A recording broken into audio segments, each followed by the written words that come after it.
Eu lembro que um ano atrás eu gravei esse mesmo episódio com o Hélio e o cenário era bem diferente. Tínhamos uma bolsa para cima, os juros ainda alto, dólar abaixo de 4,70, 4,75, né? Abaixo de 4,80 para ser mais justo com o dólar, né? Também não vamos judiar do dólar. E esse ano, de novo, tá? Estamos gravando a 26 de junho de 2024.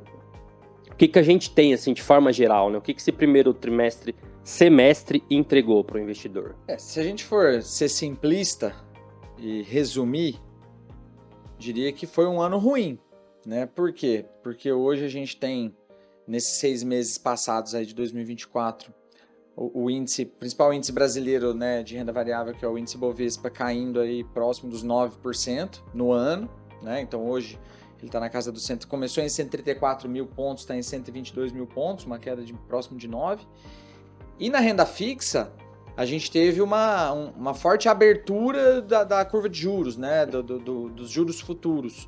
Então, para quem já estava posicionado num título pré, num título IPCA, durante esses 6 meses, muito provavelmente teve uma marcação a mercado abaixo do CDI ou até negativa, dependendo do título, né? Então, a gente teve as duas principais classes de ativos do país tendo uma rentabilidade abaixo do esperado, né? E isso acaba também aí batendo nos fundos multimercados, que de uma forma geral a indústria, né, de multimercados normalmente vai estar comprada em um ou nos dois, né, IBOV e renda fixa, né, um tesouro IPCA, um tesouro pré-longo, que são ativos que não andaram bem esse ano. Então, de uma forma geral, foi um ano difícil. Claro que a gente vai mostrar aqui, né, que mesmo tendo sido difícil, tivemos ótimos acertos também, né? Mas, resumidamente, nessas 3 classes a gente teve um ano difícil. Em compensação, para quem está com a carteira diversificada, fazendo investimentos internacionais, a gente está tendo um ano maravilhoso na Bolsa Americana, né? A Bolsa Americana está com hoje, no semestre, próximo de 15% de alta e o dólar com próximo de 13%.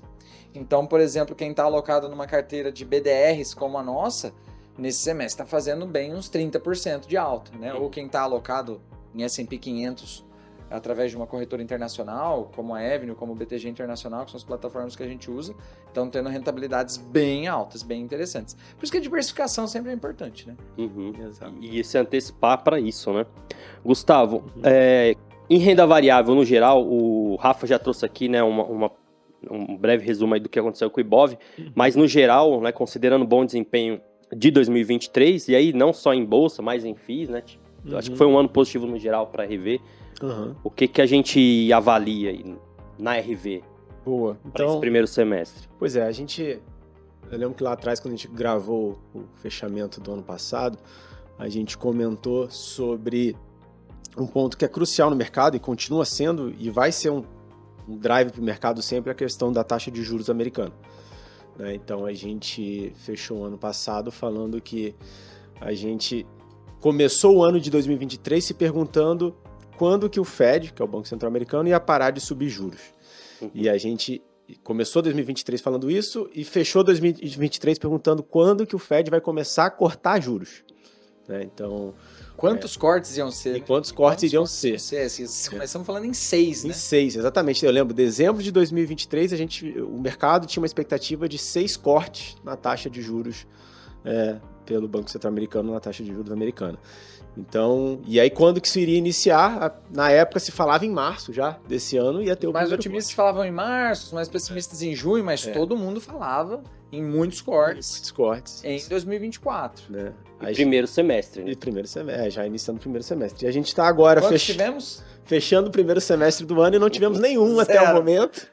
E hoje a curva de juros precifica entre 1 e 2 cortes ali.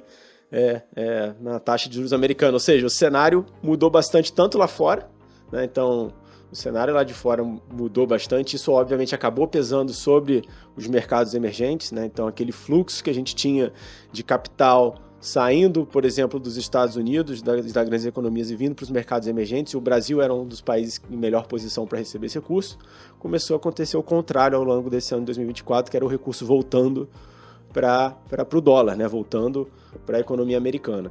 Então esse foi um ponto que de fato prejudicou um pouco o nosso cenário, e sem falar que o nosso cenário interno também, a nossa questão fiscal, ela foi se degradando ao longo do ano de 2024, né? Pelo menos ao longo desse primeiro semestre de 2024.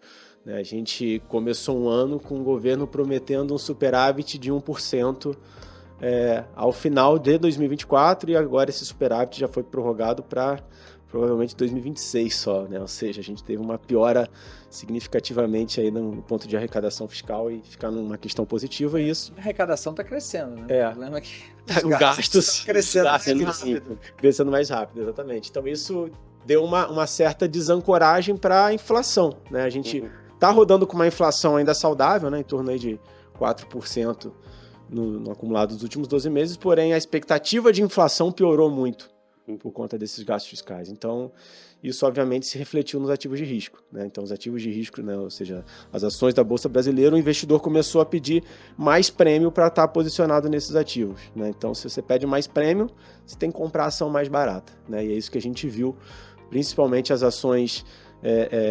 O índice de small caps é um índice que eu queria até destacar aqui. Esse índice está caindo 15% no ano, né? Então, enquanto o Ibov cai 9%, o índice de small caps caindo 15%, né? Ou seja, de fato, o investidor querendo comprar ação mais barata, pedindo mais prêmio para estar posicionado nesses papéis. Né? Então, de fato, o mercado de ações ele teve uma piora significativa, dado o cenário que a gente esperava para 2024, né? Que acabou não se concretizando. Tá? Pelo menos até o momento, né? Agora a gente tem um segundo semestre pela frente.